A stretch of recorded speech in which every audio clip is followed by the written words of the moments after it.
صفحہ نمبر 26۔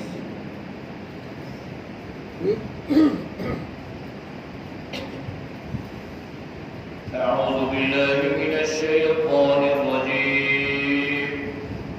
بسم اللہ الرحمن الرحیم، قل من يرزقكم من السماء والأرض أم من يملك السمع والأبصار ومن يخرج الحي من الميت ويخرج الميت من الحي ومن يدبر الأمر فسيقولون الله فقل أفلا تتقون فذلكم الله ربكم الحق فماذا بعد الحق إلا الضلال فأنى تصرفون كذلك حقت كلمة ربك على الذين فسقوا أنهم لا يؤمنون قل هل من شركائكم من يبدأ الخلق ثم يعيده قل الله يبدأ الخلق ثم يعيده فأنى تؤفكون قل هل من شركائكم من يهدي إلى الحق قل الله يهدي للحق أفمن يهدي إلى الحق أحق أن يتبع أم من لا يهدي إلا أن يهدى فما لكم كيف تحكمون وما يتبع أكثرهم إلا ظنا إن الظن لا يغني من الحق شيئا إن الله عليم بما يفعلون صدق الله العظيم۔ ترجمہ، قل کہہ دیجئے، من کون ہے یرزقکم تمہیں رزق دینے والا، من السماء آسمان سے، والارض اور زمین سے، امن یملک کون ہے مالک، السمع کانوں کا، والابصار اور آنکھوں کا، ومن اور کون ہے یخرج نکالتا ہے، الحی زندہ کو، من المیت مردے سے، ویخرج اور نکالتا ہے، المیت مردہ، من الحی زندہ سے، ومن اور کون ہے یدبر الامر کاموں کی تدبیر کرنے والا، فسیقولون بس عنقریب کہیں گے، اللہ اللہ ہے، فقل بس کہہ دیجئے، افلا تتقون بس تم ڈرتے کیوں نہیں، فذالکم اللہ بس یہ ہے تمہارا اللہ، ربکم تمہارا رب ہے، الحق سچا، فماذا بس کیا ہے، بعد الحق کی حق کے بعد، الا الضلال مگر گمراہی، فانا تصرفون بس کدھر یا کیوں پھرتے جاتے ہو، کذالک ایسے طرح حقت ثابت ہو چکی کلمت و بات ربی کا تیرا رب کی، علی الذین ان لوگوں پر، فسقوا جو نافرمان ہیں، انہم لا یؤمنون کہ بے شک وہ ایمان نہیں لائیں گے، قل کہہ دیجئے، حل کون ہے، من شرکائکم تمہارے شریکوں میں سے، من جو شخص یبدأ ابتدا کرے، الخلق پیدا کرنے کی، ثم یعیدہ پھر اس کو دوبارہ لوٹائے، قل کہہ دیجئے، اللہ اللہ یبدأ الخلق پیدا کرتا ہے مخلوق کو، ثم یعیدہ پھر اس کو لوٹائے گا، فأنا تؤفکون بس کیوں الٹے پھرتے ہو، قل کہہ دیجئے، حل کیا، من شرکائکم تمہارے شریکوں میں سے، من کون ہے؟ یہدی ہدایت دینے والا، الی الحق کی حق کی طرف۔ قل کہہ دیجئے اللہ اللہ یہدی ہدایت دیتا ہے، للحق کی حق کی طرف۔ افمن یہدی کیا وہ شخص جو ہدایت دیتا ہے، الی الحق کی حق کی طرف، احق کو زیادہ حقدار ہے، ان کے جو تبع اس کی اتباع کی جائے، امن یا وہ شخص لا یہدی جو ہدایت نہیں دے سکتا، الا مگر یہ کہ ان یہدا اسے کوئی راستہ بتلائے۔ فما لکم پس کیا ہے تمہارے لیے، کیف تحکمون کیسے فیصلے کرتے ہو، وما یتبع اور اتباع نہیں کرتے، اکثر ان میں سے زیادہ، الا ظنا مگر ظن کی، گمان کی، اٹکل کی، ان ظن بے شک اٹکل، لا یغنی کام نہیں دے گا، من الحق کی حق کے مقابلے میں شیئن کچھ بھی، ان اللہ بے شک اللہ علیم جانتا ہے، بما یفعلون جو وہ کرتے ہیں۔ آیات کا ما قبل آیات کے ساتھ ربط اور تعلق یہ ہے، ما قبل آیات میں اللہ نے ایک مکالمہ بیان فرمایا تھا کہ کل قیامت کے دن میدان حشر میں جب اللہ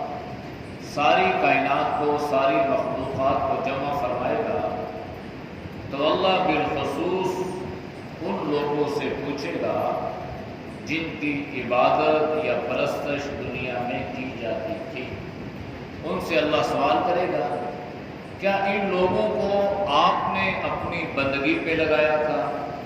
کیا آپ نے ان سے کہا تھا کہ ہماری پرستش کرو، ہماری عبادت کرو، ہماری بندگی کرو، ہمارے سامنے سجدے کرو؟ یہ اللہ کی عدالت میں کہیں گے، یا اللہ اگر ہم نے یہ بات کہی ہوتی تو تیرے علم میں ہوتی، تو جانتا، ہم نے تو ان سے کوئی ایسی بات نہیں کی۔ پھر اللہ مشرکوں سے پوچھے گا، بھائی تم نے کیوں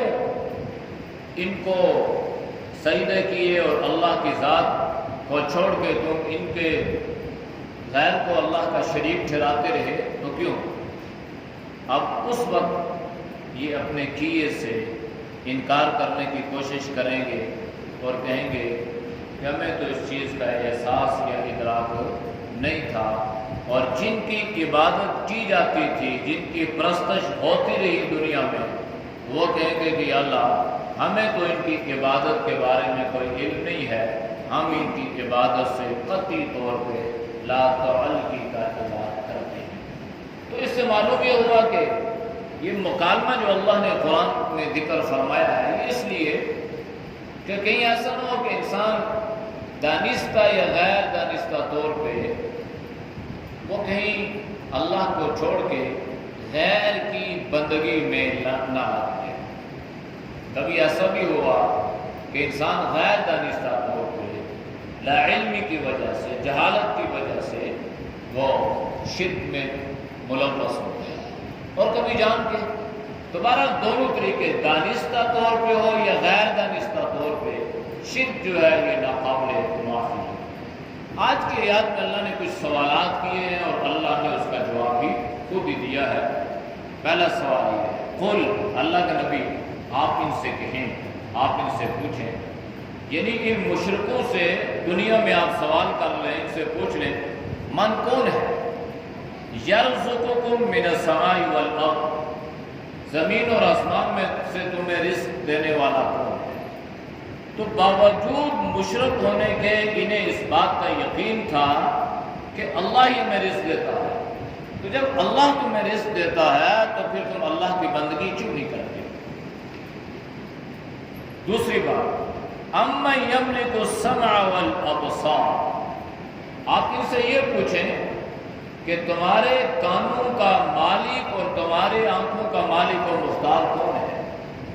تمہارے کان کس نے پیدا کیے جس سے تم سنتے ہو؟ تمہاری آنکھیں کس نے پیدا کی جس سے تم دیکھتے ہو؟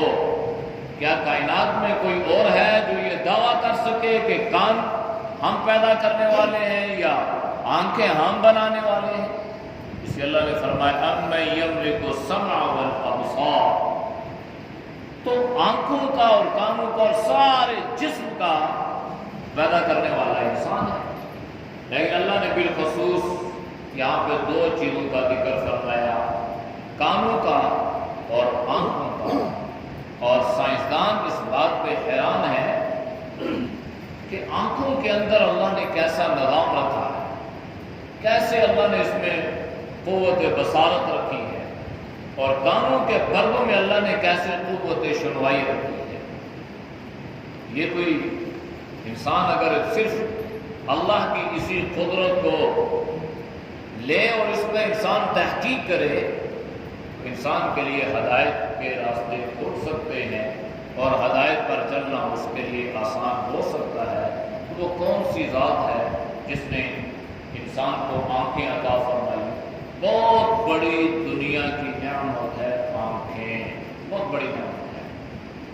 یعلم خائنۃ الاعین وما تخفی الصدور، پھر ان آنکھوں کی حفاظت بھی انسان کے ذمہ ہے۔ تیسرا سوال، ومن کون ہے؟ یخرج الحی، جو نکالتا ہے زندہ کو، من المیت، مردے سے، ویخرج المیت من الحی، اور وہ نکالتا ہے مردہ سے زندہ۔ اب یہ کون ہے؟ اس سے مراد جاندار اور بے جان ہے کہ اللہ جاندار سے بے جان چیز اور بے جان سے اللہ جاندار چیز کو پیدا کرتا ہے۔ تو یہ کون ہے؟ مرغی جاندار، اللہ نے انڈا پیدا فرمایا، بے جان،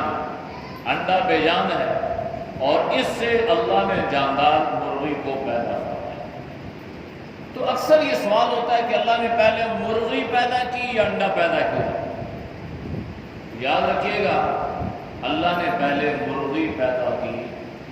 اس لیے کہ اللہ کا دستور اور ضابطہ یہ تھا کہ جس سے اللہ نے نسل کو چلانا تھا اللہ نے اسی چیز کو پیدا فرمایا۔ جیسے جناب آدم علیہ السلام، پھر اللہ نے حضرت اماں حوا کو انہی کے کچھ سے پیدا فرمایا۔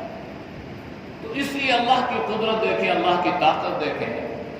کہ اللہ پاک نے کس انداز سے جاندار سے بے جان اور بے جان سے جاندار، ایک تشریح۔ دوسری، انسان جاندار ہے، نطفہ بے جان ہے، اور اس بے جان چیز سے اللہ نے جاندار کے انسان کو پیدا فرمایا۔ یہ کوئی معمولی چیز تو نہیں ہے۔ قرآن میں اللہ نے اس کا ذکر فرمایا، فَلْيَنْظُرِ الْإِنسَانُ مِمَّا خُلِقَ، اے انسان تمہیں چاہیے کہ ذرا تم دیکھو کہ تمہیں اللہ نے کس چیز سے پیدا فرمایا ہے۔ خُلِقَ مِن مَّاءٍ دَافِقٍ يَخْرُجُ مِن بَيْنِ الصُّلْبِ وَالتَّرَائِبِ، یہ اللہ اس کی تشریح فرما رہا ہے۔ تو سوال ہے کہ ان سے پوچھیں آپ، جاندار سے بے جان، بے جان سے جاندار پیدا کرنے والا کون ہے؟ اور یہ بھی ان سے پوچھ رہے ہیں وَمَن يُدَبِّرُ الْأَمْرَ، یہ دنیا کا نظام چل رہا ہے اور ہر چیز کو اللہ نے اپنی ترتیب پر لگا دیا ہے، اور وہ چیز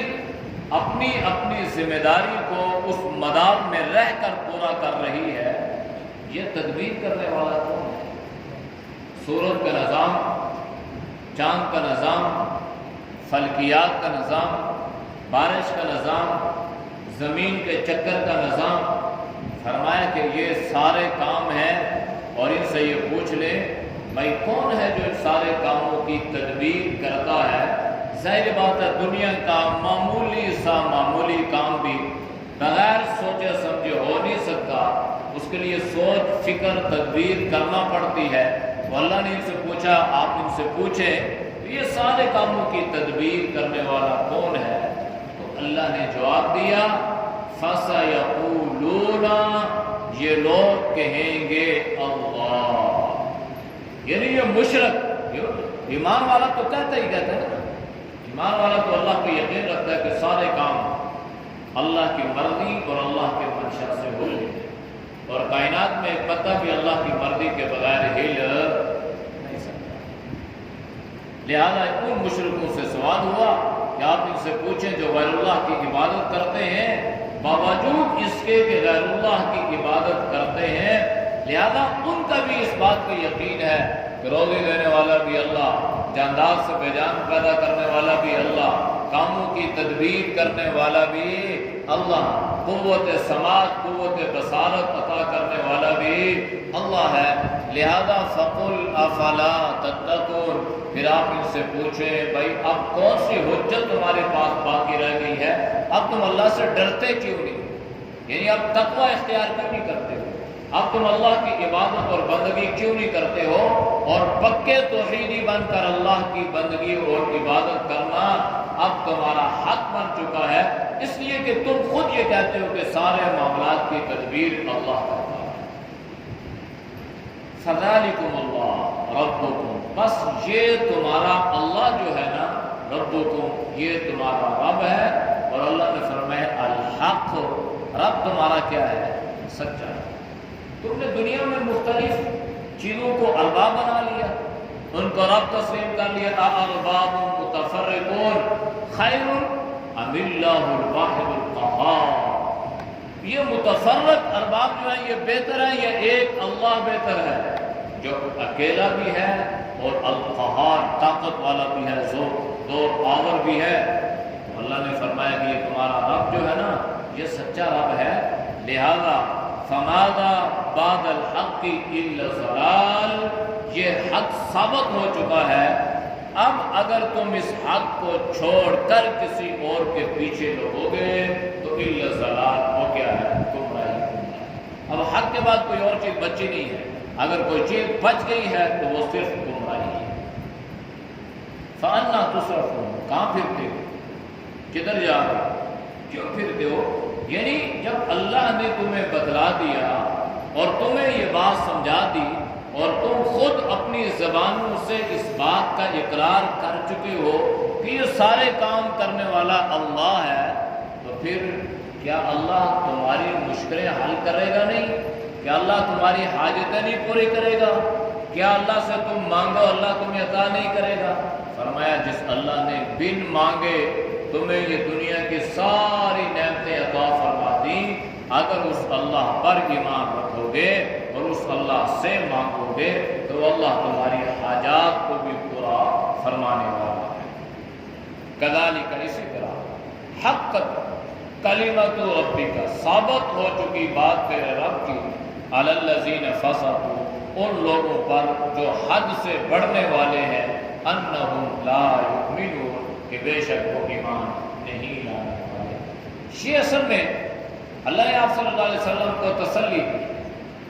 کہ اللہ کے نبی جب اتنا پیارا پیغام، اتنا بہترین مفہوم، سیدھی سادی بات لے کر قوم کے پاس جاتے تو بجائے یہ کہ قوم سنجیدگی سے اس پہ سوچ کر ایمان لاتی تو آگے سے خدا ٹھٹھا کرتے۔ تو نبی علیہ السلام اس میں بڑے رنجیدہ ہوتے، آپ بڑے مغموم ہوتے، غم زدہ ہوتے، تو اللہ نے آپ کو تسلی دی ہے کہ یہ جو لوگ ہیں نا یہ حد سے بڑھنے والے ہیں، اور جو آدمی حد سے بڑھ جاتا ہے تو پھر ایمان اور ہدایت اس کے مقدر میں نہیں ہے۔ اس لیے اللہ نے اسلام کے لیے ضابطے اور دستور مقرر کیے ہیں، اگر انسان ان ضابطوں میں رہے، کبھی نافرمانی بھی ہو جائے، گناہ بھی ہو جائے، لیکن ضابطہ وہی رہے، تو انسان کو اللہ توبہ کی توفیق عطا فرما دیتے ہیں۔ لیکن اگر انسان حد سے بڑھ جائے اور اللہ کے اصول اور ضابطوں کو توڑ دے تو پھر اکثر ہدایت سے محروم رہ جاتے ہیں۔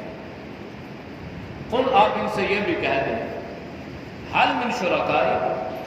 آپ اپنے شریکوں سے پوچھ لیں کہ کون ہے من یبدأ الخلق، مخلوق کو ابتداءً پیدا کرنے والا، یعنی عدم سے وجود کس نے بخشا؟ ہم نہیں تھے، اللہ نے ہمارا خمیر بنایا، پھر اللہ نے انسان کو پیدا فرمایا، پھر اللہ نے اس میں روح پھونکی، تو اللہ فرما رہا ہے کہ یہ کام کس نے کیا؟ ثم یعیدہ، پھر انسان مر جائے گا، اور مرنے کے بعد جو ہے پتہ نہیں اس کے جسم کو کیڑے مکوڑے کھائیں گے، مچھلیاں کھائیں گی، وہ آگ کی نظر ہو جائے گا، پتہ نہیں اس کے جسم کے ساتھ وہ ہوا کی فضاؤں میں بکھر جائے گا۔ پھر اللہ اس کو حکم دے گا، یہ جسم کے ایک ایک رز، ایک ایک ذرہ جو بکھرا ہوا تھا، مشرق سے مغرب اور جنوب سے شمال اور پانی کی تہوں میں اور سمندروں کی موجوں میں کہاں کہاں تھا، تو یہ سارے کے سارے رز ایک لمحے میں اکٹھے ہو کر یہ انسان بالکل اللہ کے سامنے کھڑا ہو۔ تو اللہ نے فرمایا کہ آپ ان سے پوچھیں کون ہے ثم یعیدہ، جو اس کو دوبارہ لوٹائے، مر گیا دوبارہ پیدا کرے، عدم سے وجود بخشا پھر اللہ دوبارہ پیدا کرے گا، آپ ان سے پوچھیں۔ قل، کہیں گے اللہ، اللہ ہے، یبدأ الخلق، جس نے پیدا کیا مخلوق کو ابتداءً، ثم یعیدہ، پھر وہی اللہ اس مخلوق کو دوبارہ پیدا کرے گا۔ مر جائیں گے اللہ دوبارہ پیدا کرے گا۔ تو یہ جو بات تھی نا، یہ بات ان کی سمجھ میں نہیں آتی کہ بھائی مر جائیں گے تو مرنے کے بعد دوبارہ کیسے اٹھایا جائے گا، اور وہ آپس میں ایک دوسرے سے عذر و مذاق کہتے ہیں، بھائی دیکھو ہم مر گئے، ہمارا جسم مٹی میں مل گیا، پھر یہ ہوا نے اس کو پوری دنیا میں بکھیر کے رکھ دیا، اب یہ بکھرے ہوئے ٹکڑے مختلف جگہوں پہ ذرات کی صورت میں یہ کیسے جمع ہوں گے؟ اللہ نے قرآن میں اس کا ذکر فرمایا کہ اگر تم اس بات پہ غور و فکر کرتے کہ جس اللہ نے عدم سے تمہیں وجود بخشا، اس اللہ کے لیے مشکل نہیں ہے کہ اسی انسان کو دوبارہ پیدا فرمائے، جب نہیں تھا پیدا کر دیا، جب ہے، یعنی ہے تو اللہ کے لیے پہلے بھی آسان ہے، بعد میں بھی اللہ کے لیے مشکل نہیں ہے، لیکن اللہ نے ان کی سوچ کے مطابق فرمایا کہ جب میں مشکل کام کر سکتا ہوں تو آسان کام نہیں کر سکتا،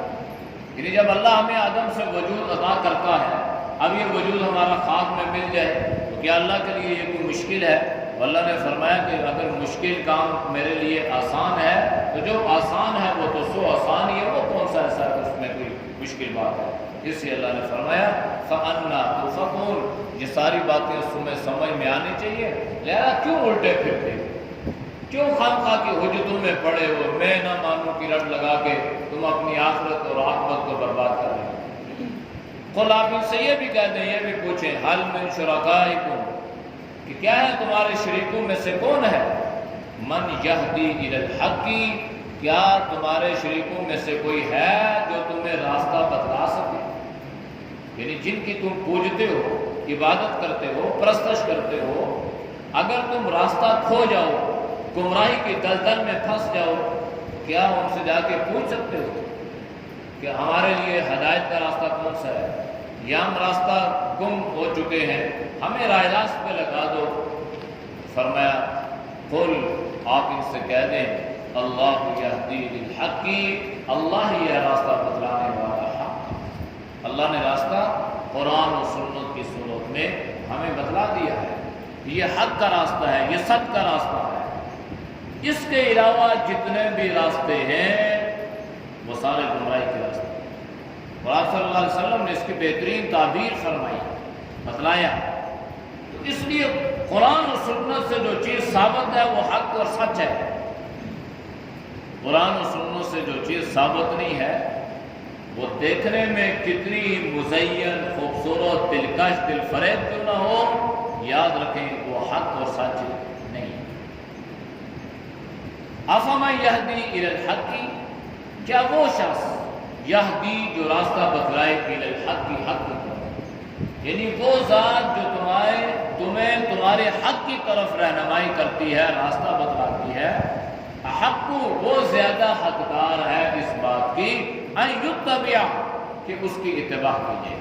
اللہ کے نبی نے حق کا راستہ بتلایا، سچ کا راستہ بتلایا، توحید کا راستہ بتلایا، شرک سے اللہ کے نبی نے بچایا، لہذا آپ صلی اللہ علیہ وسلم زیادہ حقدار تھے اس بات کے کہ آپ صلی اللہ علیہ وسلم کی اتباع کی جاتی۔ تو اللہ نے فرمایا یا وہ شخص لا یہدی، جو تمہیں راستہ نہیں بتلاتا، الا ان یہدا، مگر وہ خود راستہ کا محتاج ہے، یعنی وہ خود دوسروں کا محتاج ہے، تو آپ اس کے پیچھے لگے ہو کہ یہ ہمیں راستہ بتلائے گا؟ تو لہذا راستہ ہدایت کا بتلانے والا اللہ ہے، اور اللہ ہر اس انسان کو ہدایت کے راستے پر چلاتا ہے جو ہدایت کا طالب بن جاتا ہے۔ قرآن میں اللہ نے ذکر فرمایا وَيَهْدِي إِلَيْهِ مَن يُنِيبُ، کہ اللہ سے ہدایت کے راستے کا طالب ہو اور اللہ سے ہدایت مانگے اور ہدایت کی طرف وہ رجوع کرتا رہے تو اللہ اس کو ہدایت عطا فرما دیتا ہے۔ فَمَا لَكُمْ، پس کیا ہے، لَكُمْ تمہارے لیے، کیف تحکمون، تم کس طرح کے اپنے لیے فیصلے کرتے ہو کہ جو ذات تمہارے قریب ہے، جو ذات زمین اور آسمان کو پیدا کرنا، جو ذات پوری کائنات کے نظام کو چلانے والی ہے، تم اس